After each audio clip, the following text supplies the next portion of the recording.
As part of being a good Forex trader, it's important to understand when not to take a new trade. Let's talk about that and more right now.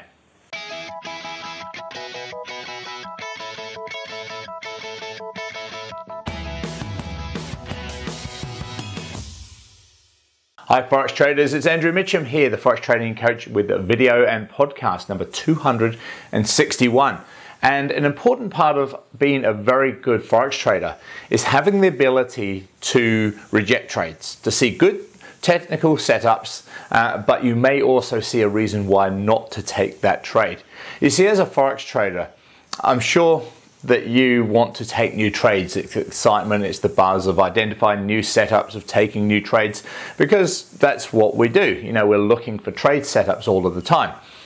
But part of being a good Forex trader is also using the less is more philosophy.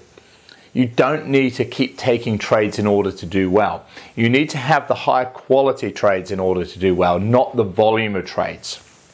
And so it is important to understand what to look for when not to take a new trade. So as an example, just last night, I held a live 2-hour session with my clients. Had traders from all over the world on the session for 2 hours in the European session. And we were looking at trade setups that I'd taken over the previous week, looking at some really good technical setups. Most of those trades worked, a few didn't. That's just part of trading. But in real time, I was finding that yesterday, which was Thursday the 15th of December, the market in the European session was just a little bit quiet and there wasn't a lot there. And then towards the end of the session, there was some very nice technical setup showing. But I only took one trade. And what I was finding was there were good technical setups, but I was also finding a reason not to take the trade. And it could be, as an example, as a buy trade, it means that we're buying into a round number. We may be just a few pips below a round number, like a 0, or a 50 level. We don't want to be doing that. You don't want to be buying directly into a middle Bollinger Band or a pivot point, or as a buy trade, you don't want to be buying and knowing that you need to get your profit target through a previous resistance level or previous high, those type of things. That's what you want to avoid doing. So I was looking at a number of good technical setups, and I was saying to clients, look, I really like this. It's got a great candle pattern. It's in the right part of the chart. It's got a trend line break, all the things we're looking for.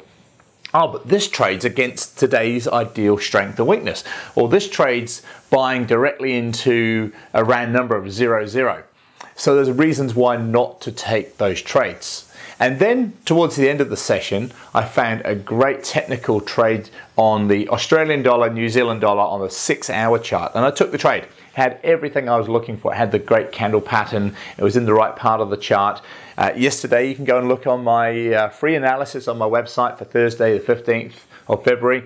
I was suggesting looking for sell trades on the Aussie-Kiwi cross, and that's exactly what I was doing on the 6-hour charts. I had a round number and the pivot point to protect my trade, as in like protecting the stop loss. We'd just broken through some recent lows, and my profit target was before the last major swing low. So it had everything in its favor, and so I took that one trade. Although I identified during that session probably about 5 trades in total, I only took the one because those other 4, I could see reasons why, yes, they're okay, but there are also good reasons why not to take the trade.